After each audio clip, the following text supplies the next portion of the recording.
Hello students, आज का worksheet है नंबर 10 जो कि क्लास छठी के लिए है। विषय गणित है। ये वर्कशीट 29 अक्टूबर 2020 के लिए है। यहाँ पे अपना नाम लिखें और यहाँ पे अपने कक्षा अध्यापक का नाम लिखें। तो ये 29 अक्टूबर का है और कल और परसों का छुट्टी है, मतलब 30 और 31 की छुट्टी है स्कूल का। तो आज का वर्कशीट है पूर्णांक गणित। ठीक है, चलिए वर्कशीट शुरू करते हैं। दैनिक जीवन में पूर्णांक। दैनिक जीवन में पूर्णांक तो आपको पता हो जाएगा कि पूर्णांक किसे कहते हैं। तो धनात्मक पूर्णांक और एक ऋणात्मक पूर्णांक होता है। धनात्मक मतलब प्लस का निशान आता है और ऋणात्मक मतलब माइनस का निशान आता है उसमें। ठीक है, तो देखते हैं।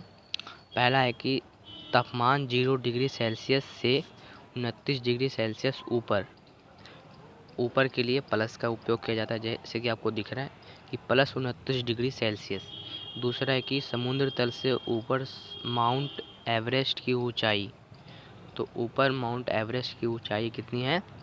Plus 8,848 metre. तीसरा पे है रुपये 3,000 बैंक में जमा किया गए तो जमा किए गए, तो जमा के लिए भी प्लस का उपयोग किया जाएगा, जैसे कि प्लस रुपये 3,000। चौथा है कि 12 छात्र कक्षा में और आ गए के लिए भी प्लस का ही उपयोग किया जाएगा, जैसे कि 12 प्लस 12।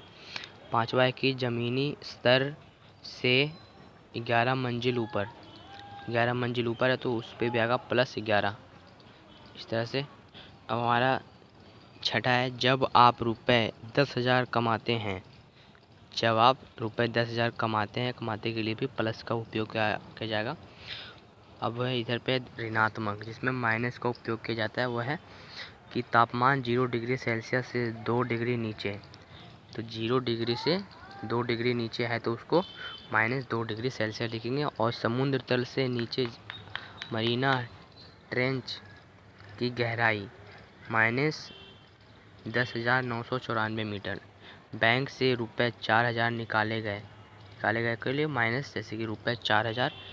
चौथा है कि 2 छात्र कक्षा के स्थानांतरित हो गए, मतलब कि स्थानांतरित मतलब हट गए, तो इसके लिए -2 का उपयोग किया जाएगा। और यहाँ पे है पांचवा है ज़मीनी स्तर से 1 मंजिल नीचे की पार्किंग, तो इस पर भी -1 होगा। छठा है कि आपने रुपये 4,000 खर्च किए, तो इस पर भी रुपये 400। इस तरह से अब देखते हैं कि संख्या रेखा पर उपयोग करके पूर्णांक को निरूपित करना। जैसे कि एक संख्या रेखा होता है इस तरह का। अब इस पे से पता करेंगे पूर्णांकों को निरूपित करना। तो देखते हैं। तो एक हमें संख्या रेखा बना लेना इस तरह से। तो जीरो से इस तरफ का ऋणात्मक और इस तरफ का सभी है धनात्मक। देखिए, जिसमें माइनस का है वो ऋणात्मक है, जिसमें कुछ नहीं है सिर्फ संख्या लिखा हुआ है वो धनात्मक है। या फिर आप इधर पे प्लस का भी निशान लगा सकते हैं, मगर यहाँ पे प्लस का निशान नहीं दिया हुआ है। तो आपको वैसे ही करना है जैसे कि पूर्णांक संख्या रेखा। तो इसका पूर्णांक संख्या रेखा नाम है। तो देखिए कि यहाँ पे जीरो नहीं तो ऋणात्मक होता है, नहीं धनात्मक होता है। जहाँ पे माइनस है वो ऋणात्मक है, जहाँ पे कुछ नहीं है वह धनात्मक है। ठीक है, शून्य ना तो धनात्मक है और ना ही ऋणात्मक है। जैसा कि मैंने बताया वही लिखा हुआ है, यहाँ पे देख सकते हैं आप। तो यहाँ पे है कि पहला है संख्या रेखा पर 0 के दहाई ओर जाने पर दर्शाए गए अंकों का मान बिंदु 0 से दूरी बढ़ जाने पर बढ़ जाता है। देखिए यहाँ पे दिख रहा है आपको कि संख्या रेखा 0 के दाईं ओर जाने पर दर्शाए अंकों का मान बिंदु 0 से दूरी बढ़ जाता है। हम दाईं ओर जाएंगे तो बिंदु से दूरी बढ़ जाता है, देखिए इस तरह से। दूसरे पे है कि संख्या रेखा पर 0 के बाईं ओर जाने पर दर्शाए गए अंकों का मान बिंदु से दूरी बढ़ जाने पर घट जाता है। जैसा कि यहाँ पे ये है कि 0 से और बाईं ओर जाने से इसका मान और घट गया, जैसे कि इसमें माइनस का उपयोग किया जाता है। जब घटता है तो माइनस का उपयोग किया जाता है। यहाँ पे कि पूर्णांक के बारे में कुछ रोचक तथ्य। ठीक है, पूर्णांक के बारे में कुछ और जानेंगे, जैसे कि सभी ऋणात्मक पूर्णांकों से बड़ा होता है। ये जीरो है ना, इन सब घटाओं से सबसे बड़ा होता है जीरो। और इन सब प्लस वाले से ये सबसे छोटा होता है। ठीक है, एक सबसे छोटा धनात्मक पूर्णांक है। वो तो सही है कि एक सबसे छोटा धनात्मक पूर्णांक है। और यहाँ पे है कि चौथा पे देखिएगा कि सॉरी तीसरा पे देखिएगा कि माइनस एक सबसे बड़ा ऋणात्मक पूर्णांक है। एक जो है इससे छोटा है और इन सब से एक बड़ा है। 0 से छोटा है मगर ये एक से आगे वाले संख्याओं से बड़ा है। चौथे पे देखेंगे कि सभी धनात्मक संख्या सभी ऋणात्मक संख्याओं से बड़ी होती है। जो धनात्मक होती है संख्या ऋणात्मक संख्याओं से बड़ी होती है। तो पता है कि इसमें माइनस का उपयोग हो जाता है, उसमें प्लस का, तो प्लस ज़्यादा होता है। देखेंगे पांचवा है कि संख्या रेखा पर 0 के दाईं ओर की संख्या 0 से बड़ी होती है। दाईं ओर 0 से बड़ी होती है। 0 के दाईं ओर सब संख्या बड़ा बड़ा बड़ा है ना, इससे इसमें प्लस का उपयोग हो जाता है, मतलब कि 0 से बड़ा ही होगा। अगर इसमें माइनस का उपयोग हो जाता है तो ये 0 से छोटा है। ठीक है, आप देखेंगे छठा है कि संख्या रेखा पर 0 के बाईं ओर की सभी संख्याएं 0 से कम होती हैं। तो वही है जैसे कि मैं बता रहा हूँ। अब देखते हैं इसका प्रश्न उत्तर। आओ करें। प्रश्न नंबर 1 है कि निम्नलिखित स्थितियों को पूर्णांक के रूप में लिखें। तो इसको पूर्णांक में लिखना है, मतलब कि किसमें प्लस का निशान आएगा, किसमें माइनस का निशान आएगा, तो उस क्वेश्चन पर डिपेंड करता है। तो देखते हैं पहला क्वेश्चन क्या है कि समुद्र तल से 500 मीटर नीचे। तो 500 मीटर नीचे के लिए माइनस का उपयोग करेंगे, तो इसका आंसर आ जाएगा -500 मीटर। ठीक है, पहले का आंसर आ जाएगा -500 मीटर, -500 मीटर तो हो जाएगा आंसर। हेलो स्टूडेंट्स, आज का वर्कशीट है